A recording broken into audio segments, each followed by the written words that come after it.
welcome to today. Ladies and gentlemen, boys and girls, everyone else watching out there, welcome back. We are here again, the Gospel of John, chapter 9. I hope you're excited for it. I hope you are enjoying yourself. Lockdown is still in, at the time of me recording this anyway. But no matter what situation you find yourself in, maybe you're slowly getting yourself back to work properly, maybe you're still stuck at home, maybe you are able to have some free time and are just able to enjoy life. I hope you are feeling well. I hope you're keeping safe. I hope that you are looking forward to what I'm going to be talking about today. So, without further ado, I think we should jump straight in to John chapter 9. But first of all, a little bit of a recap I think we should do from chapter 8, which we did last time. Now, that ended with an attempted murder of Jesus. The Festival of the Tabernacles, big time in a big place in the very heart of the Jewish world. He was in the temple courts in Jerusalem. Very popular time. The city would have been filled with people. And he goes right up there to the most important place in the whole city. The most important place in actually all the Jewish world. And he's just this little guy, and he's just a carpenter from some outlying little town somewhere. And he starts to really challenge them. He says some pretty risky things to the Jewish leaders, to the Pharisees. And he talks as if he is God. In fact, he even refers to himself using the very name of God. He has openly, at this point, identified himself as God in the flesh, basically. And we saw, somewhat miraculously you could say, they tried to kill him. They picked up stones as soon as he calls himself the I Am. And he manages to sneak away. So, what happens next? Let's find out. Let's jump straight in, John chapter 9. So, whether you've got yourself a Bible open in front of you, or whether you're looking at the screen, or whether you just want to listen along, that's fine. I'm going to start at verse 1. So you can listen to my wonderful voice. Right. As he went along, he saw a man blind from birth. His disciples asked him, Rabbi, which means teacher in Hebrew, who sinned, this man or his parents, that he was born blind? Neither this man nor his parents sinned, said Jesus, but this happened so that the works of God might be displayed in him. As long as it is day, we must do the works of him who sent me. Night is coming when no one can work. While I am in the world, I am the light of the world.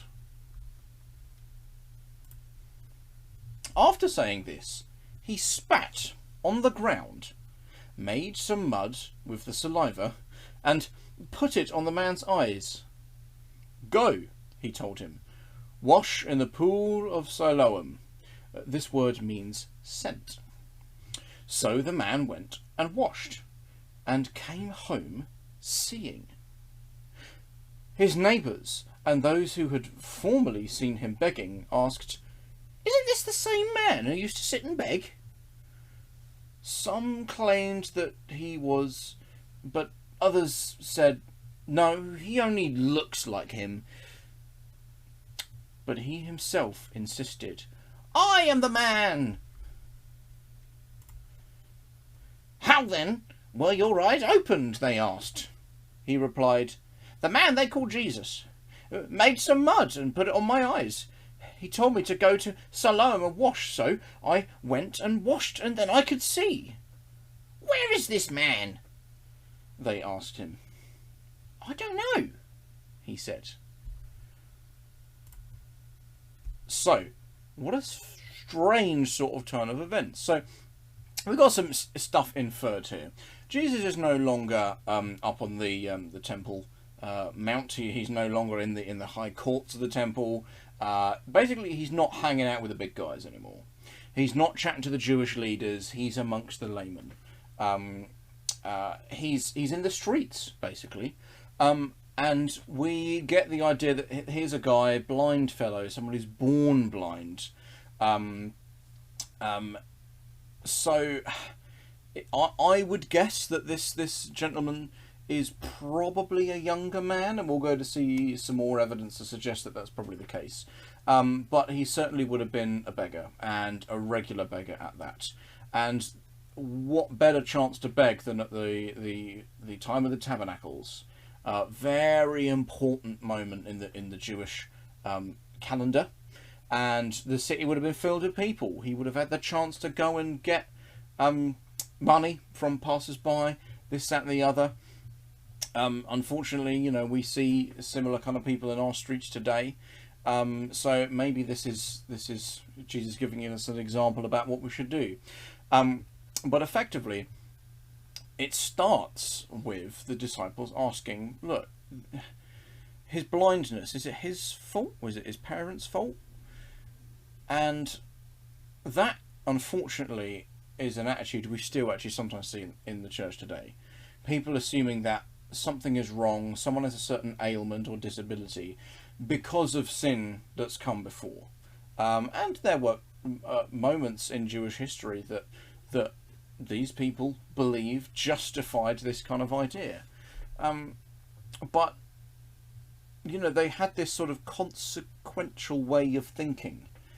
Something wrong has been done, and that must be the explanation for why we see an incomplete thing right now.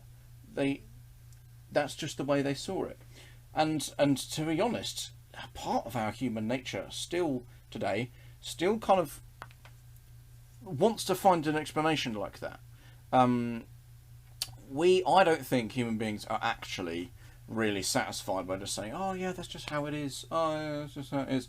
They see something wrong. We think there's got to be a reason for this. And those of you who've been in church a long time, we understand that actually, if you want to know whose fault it is, it's a couple of people really. It's more than a couple, but it's the devil for bringing all of these things into the world. But also, it's just the situation that the world is in. It is broken, and it started by being broken morally. Adam and Eve take the fruit from the tree of the knowledge of good and evil. Adam and Eve basically decide they want to rewrite morality themselves. God's rules are not good enough for them, and so that creates a moral brokenness in the world. But actually, we need to remember that human beings were given dominion. We are leaders of creation, and so when we become corrupted morally, therefore spiritually, it just shows how connected the spiritual and the physical is. The fact that the physical world, and I'm talking about both human anatomy and I'm talking about in the world, the natural world, the geological world, plants, animals, the oceans, there become to be problems there as well.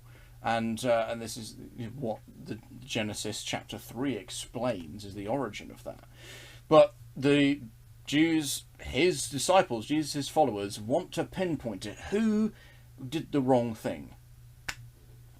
Seems to be a bit of a pattern in their traditions. They always want to point out who's the bad guy, who did things wrong. And Jesus constantly, we've seen this before, and we're going to see it again, Jesus points in the correct direction. He says, let's get the quote actually. So, in verse 3, we see he says, neither this man nor his parents sinned, said Jesus, but this happened so that the works of God might be displayed in him.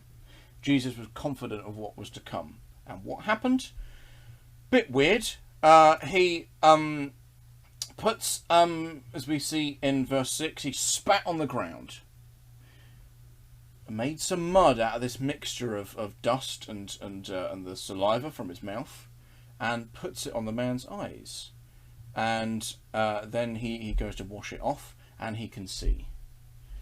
Now, to the Jewish people, this is massive. Because the explanation we are given for how Adam came to be, and you can go back and look at the first couple of chapters of Genesis after this, what we have is God makes Adam out of the clay, you could say, the dust of the earth. And then he breathes into Adam's nostrils, and that's the moment where Adam starts to live.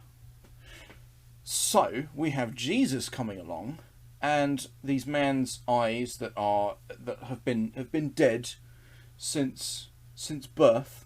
So before he came out of the womb, this beggar's eyes were dead. Effectively, they were not functioning. And Jesus comes along and he takes the dust of the earth and mixes it with something from his mouth, puts it on the man's eyes, and that is how his sight returns. That's the key to this miracle. And so what Jesus is indirectly saying is that he possesses the same power that God did when he created life, the universe, and everything in the first place. Again, he's not just having just said that he is himself the I am. That's quoting back to Moses, but now in his actions, Jesus is sort of indirectly quoting Genesis even further back in the Jewish scriptures. Again, he is showing that he is God in the flesh, and hence why the man is healed. So, that is the situation. The miracle is there, the scene is set, and actually that was only the first little bit of this chapter. Most of it, as we're going to see, was the reaction of the people. So, let's move on, let's find out. So, verse 13, we're going to start out again. Basically, the people, his neighbours, have seen that this beggar they know, he's been healed, and they think, oh, crikey, this is amazing. Or this is something a bit dodgy going on. So who better to take him to? Let's take him to the Jewish leaders. Who's in charge? It's the Pharisees. So this is exactly what they do. I'm going to start reading at verse 13, and you can listen along to my voice again. So, they brought to the Pharisees the man who had been blind. Now the day on which Jesus had made the mud and opened the man's eyes was a Sabbath. Therefore the Pharisees also asked him how he had received his sight. He put mud on my eyes, the man replied, and I washed, and now I see. Some of the Pharisees said, this man is not from God, for he does not keep the Sabbath. But others asked, how can a sinner perform such signs? So they were divided. Then they turned again to the blind man. What have you to say about him? It was your eyes he opened. The man replied, he is a prophet. They still did not believe that he had been blind and had received his sight, until they sent for the man's parents. Is this your son? They asked. Is this the one you say was born blind? How is it that now he can see? We know this is our son, the parents answered, and we know he was born blind. But how he can see now, or who opened his eyes, we don't know. Ask him, he is of age, he will speak for himself. His parents said this because they were afraid of the Jewish leaders, who already had decided that anyone who acknowledged that Jesus was the Messiah would be put out of the synagogue. That was why his parents said, he is of age, ask him. A second time they summoned the man who had been blind. Give glory to God by telling the truth, they said. We know this man is a sinner. He replied, whether he is a sinner or not, I don't know. One thing I do know, I was blind, but now I see. Then they asked him, what did he do to you? How did he open your eyes?" He answered, "I have told you already, and you did not listen. Why do you want to hear me again? Do you want to become his disciples too?" Then they hurled insults at him and said, "You are this fellow's disciple. We are disciples of Moses. We know that God spoke to Moses, but as for this fellow, we don't even know where he comes from." The man answered, "Now that is remarkable. You don't know where he comes from, yet he opened my eyes. We know that God does not listen to sinners. He listens to the godly person who does his will. Nobody has ever heard of opening the eyes of a man born blind. If this man were not from God, he could do nothing." To this they replied, "You were steeped in sin at birth. How dare you lecture us?" And they threw him out. Crikey.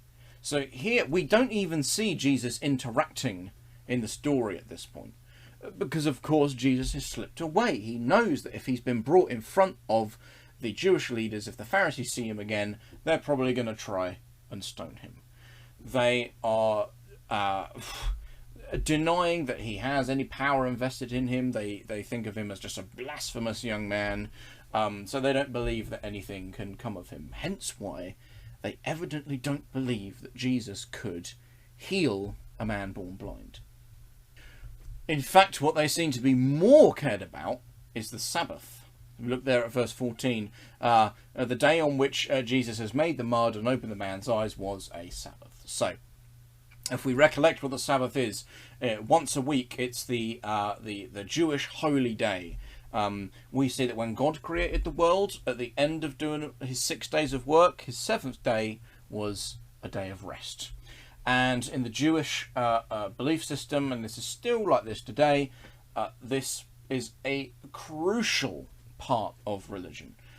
This was taken to, and in some communities still is, some extremes that we find quite odd. Not being allowed to dress in certain things, not being allowed to pick up and carry objects. Today, not even being allowed necessarily to pick up and answer the phone or to press a light switch. Things like this. It's meant to be a day without work.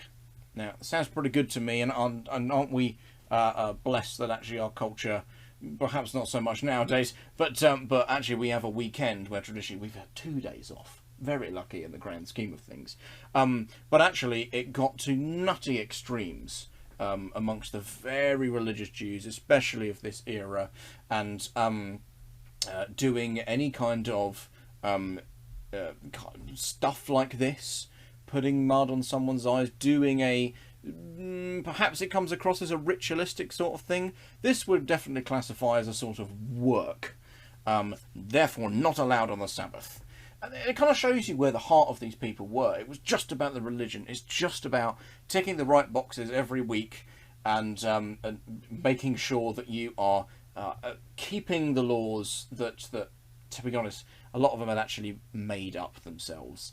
They originated from something in the Old Testament, but they've been taken to odd exaggerations. So, they are so concerned with it that they basically make their argument to say, look, he can't be from God because he's doing work on the Sabbath. He doesn't keep the traditions, basically. But they still have a modicum of diplomacy, I suppose, and they get the man who's now been healed into their presence. They get the man's parents as well.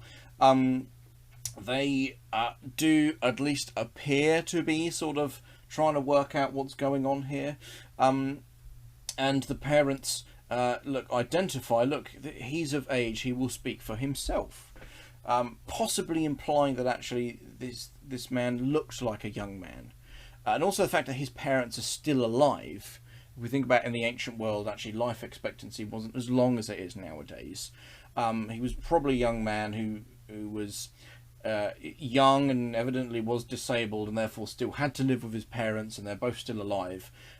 So this young man possibly amongst lots of elders. The Pharisees would have been well-educated, well-read, well-experienced folk, much older. Perhaps they thought, we'll get the parents along and they can justify it. They're older and wiser themselves.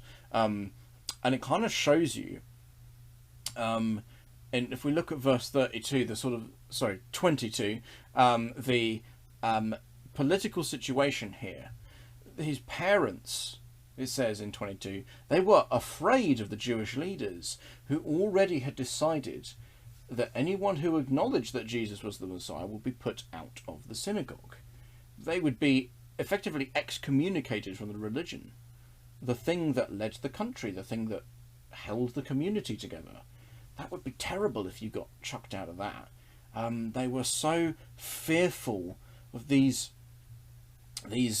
people, these Pharisees and Jewish leaders, and yet I think we can see an inkling of actually they probably believed that it was definitely Jesus's miraculous ability that's healed their son, and yet they still have fear. Isn't that a shame? Isn't that really sad? And eventually we do see that, yeah, the son is kicked out of the synagogue. If we look forward to verse 34, they get so angry, they declare that the boy is steeped in sin, and they throw him out. Now, obviously, it doesn't necessarily say that he's been excommunicated in any fashion, but I think the reality is that he was highly frowned upon in the rest of the eyes of the rest of the Jewish leaders. But I think this young man knew that this was inevitable, and yet he stuck to the truth. He's experienced something that should be impossible. His life has been changed, and he sort of puts up a fight. What a brave young man this is. And it's interesting that in this particular chapter we could say that this guy's the star of the show, because he points in the right direction. And we can see this if we look at verse 25 onwards especially, and the young man says, look, whether he's a sinner or not, I don't know, but what I do know, I was blind but now I see. He's giving a truthful testimony. He doesn't make accusations. And this is what he's sort of indirectly, I think, pointing out is the wrongdoing of the Pharisees. All they're doing is pointing and postulating, making accusations that actually can't necessarily back up, because they are so quick to expel people from their presence that actually they're not properly seeking the truth. They think they've got it all. They think they know what's what, and they think they know the laws and the truths of God rightly, and they think, as long as we do it the way we think is best, then we'll be doing it correctly. And then this curveball has come in. Jesus is doing miracles of healing. Impossible things are occurring. And this young man in the presence of these guys, I guess if you've experienced something like that, so radically wild, a literal miracle that breaks the laws of science, wouldn't you want to go nuts about it? I know there are people out there, and I hope maybe there are people watching who have had experiences like this, where you've had problems in your body, and someone's prayed, however it's worked out, and actually a miracle has happened. And instances I know of where doctors just can't explain what the heck happened. 1 minute they're prepping for a course of surgery, and then the next moment it's like, oh wow, that's amazing, it's all better, we don't need to do anything.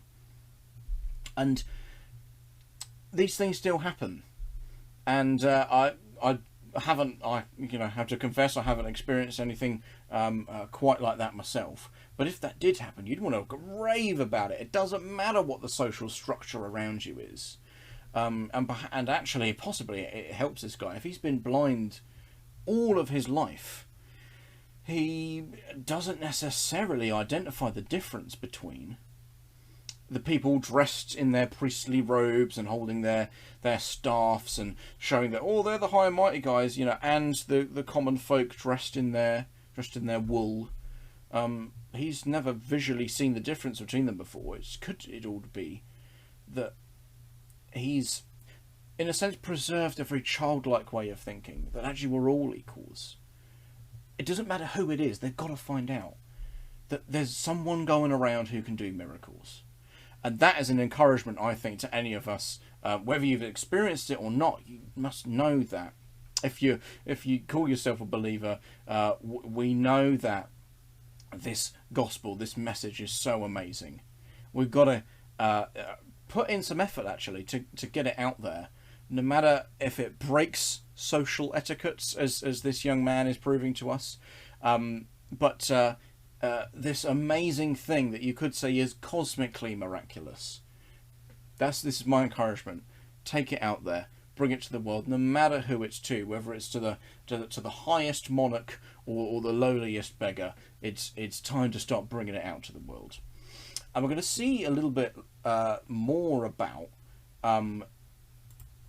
where Jesus takes this information, because this isn't just a physical thing. Now, that is a beautiful, miraculous thing as well, but Jesus is about to speak, and he's about to identify some extra important parts about it. So we have just a few lines here. The young man being taken in front of the people in the high courts, the Pharisees, the Jewish leaders, they became divided about, what's going on here, and eventually this man is so daring to kind of point in the direction of the healer. He points to the good stuff. And they take that as an insult. And Jesus is now hearing about what's happened after the Pharisees feel insulted and they're throwing the man out. So, verse 35 onwards, and I'm going to read to the end of the chapter. So, Jesus heard that they had thrown him out. And when he found him, he said, "Do you believe in the Son of Man?" "Who is he, sir?" the man asked. "Tell me so that I may believe in him." Jesus said, "You have now seen him. In fact, he is the one speaking with you." Then the man said, "Lord, I believe." And he worshipped him. Jesus said, "For judgment I have come into this world, so that the blind will see, and those who see will become blind." Some Pharisees who were with him heard him say this, and asked, "What? Are we blind too?" And Jesus said, "If you were blind, you would not be guilty of sin. But now that you claim you can see, your guilt remains." So I was getting a little emotional at that point, where the man who can now see is talking to Jesus. I thought, that's such a beautiful faith. Man, don't you wish you could just seek the truth like that, no matter who you are? I think we can all agree that's such a beautiful thing, to just seek what is right.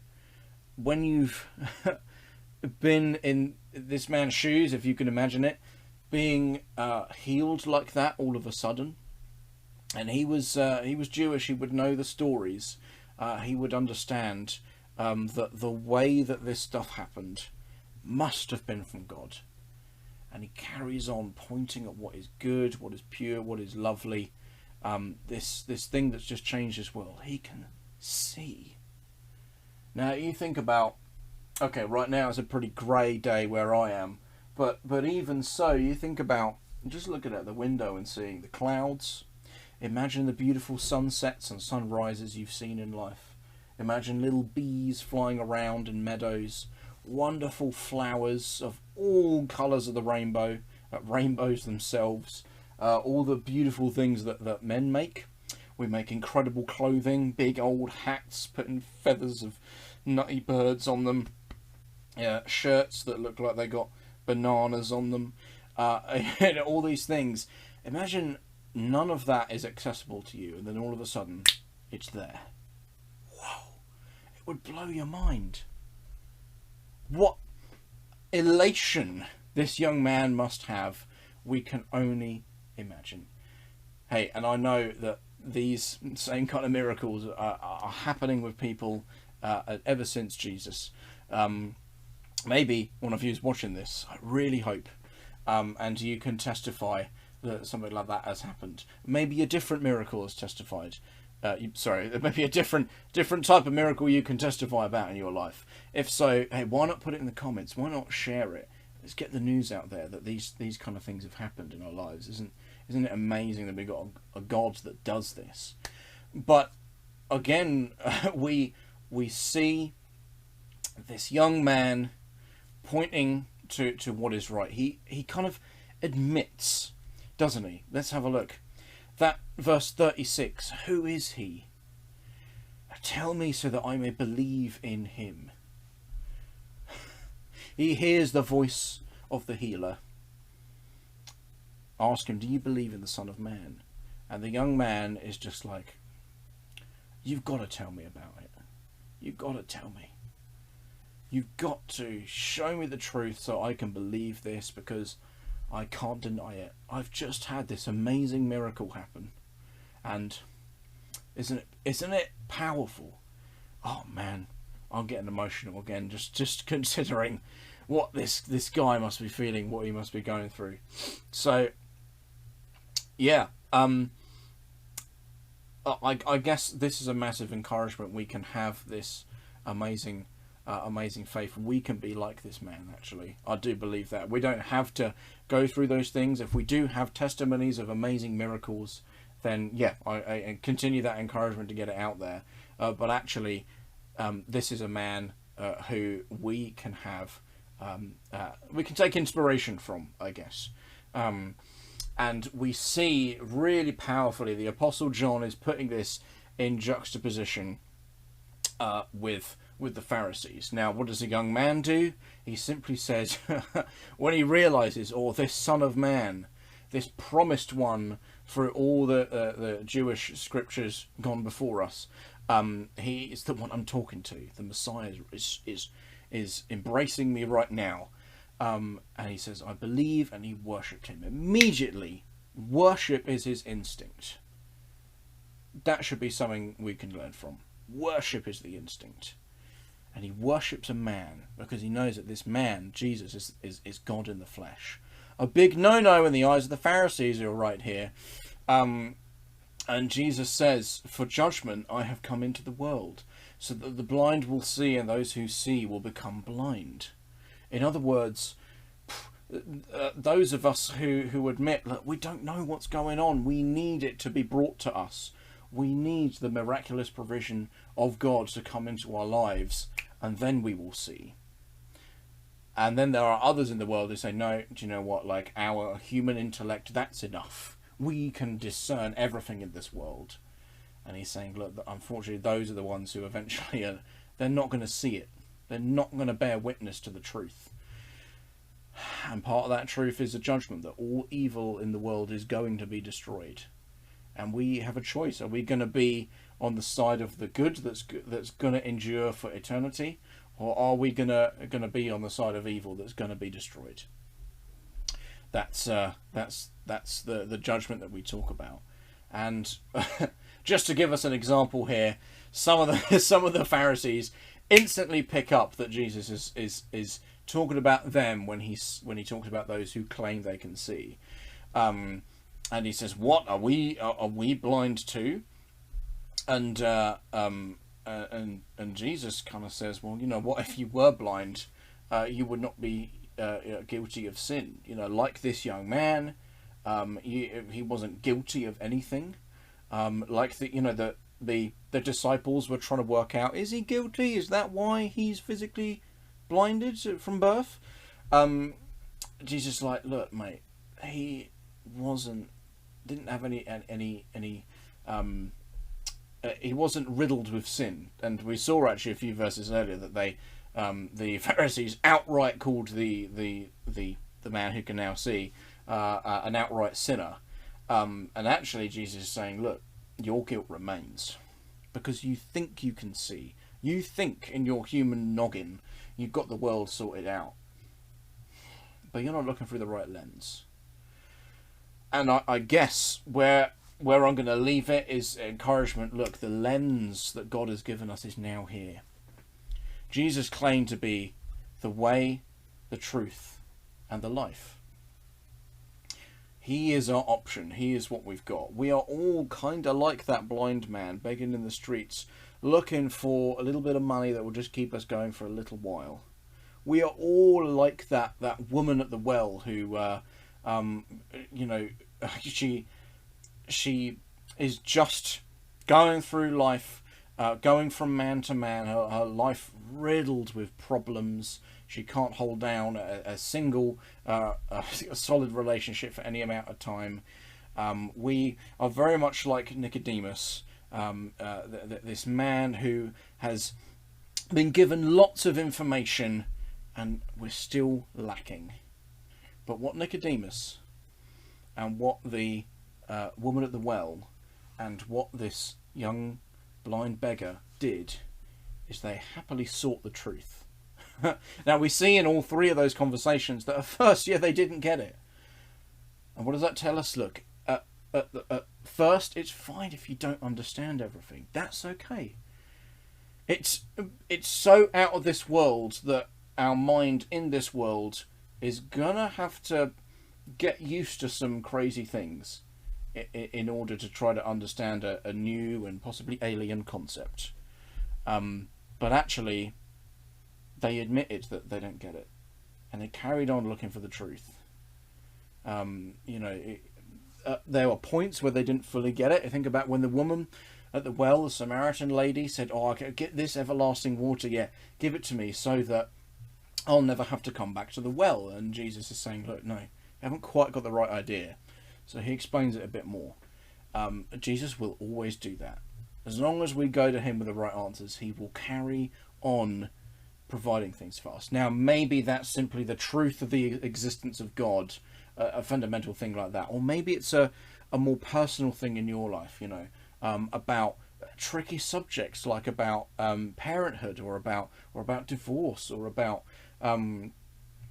your career. Things that are ethical issues and personal and emotional problems. We don't get it at first, but that's okay. Keep on looking. It's just about keeping your focus in the right direction. And the Pharisees, unfortunately, there are groups of people still like that today who are just trying to point the accusation, trying to let us know, oh, that's wrong, this is incorrect, and that's why there's a problem. No. Nicodemus, he went out, risked his own neck to try and look like a thief in the night, just so he could go and find out the truth, because he realised, I think this Jesus guy's got it. The Samaritan woman crossed a social divide that could ruin her livelihood because she realises that this Jewish bloke sitting at the well side could have something going on. And now we've seen this young man who has such a beautiful childlike faith, this odd blessing perhaps that he couldn't see things in the world, therefore he didn't grow up with a tainted view of society. He just goes to where he knows goodness is. Let's be like that. Let's try and be like him. And my encouragement is as simple as that. Those people all came close to Jesus. Now, they didn't become perfect. They didn't become exactly like Christ. But actually, later on, Jesus is promising that we can be perfect and pure and loving in eternity, when after the point where this world has withered away, and our bodies are made anew and will be given a new abundant life, a beautiful world. That's the promise to come. But we're only at John chapter 9. There's still a lot to come. But the stories are getting more risky for Jesus. But I think they're becoming more beautiful. Doesn't that teach us something about what this story is like? What it is to be a Christian? So, I'm going to finish there. I hope that's touched you. I'm very touched simply by recapping the story on camera. And yeah, chat, comments, all the forms of communication. Let's get the questions going out there. I will always encourage your questions. You guys will know that. But until the next video, I hope this really blesses you. I hope that you are safe, that you are able to continue enjoying life. And I hope that you've learnt something about the love of God from this story. So, until next time when we're looking at chapter 10, God bless from me, and cheerio.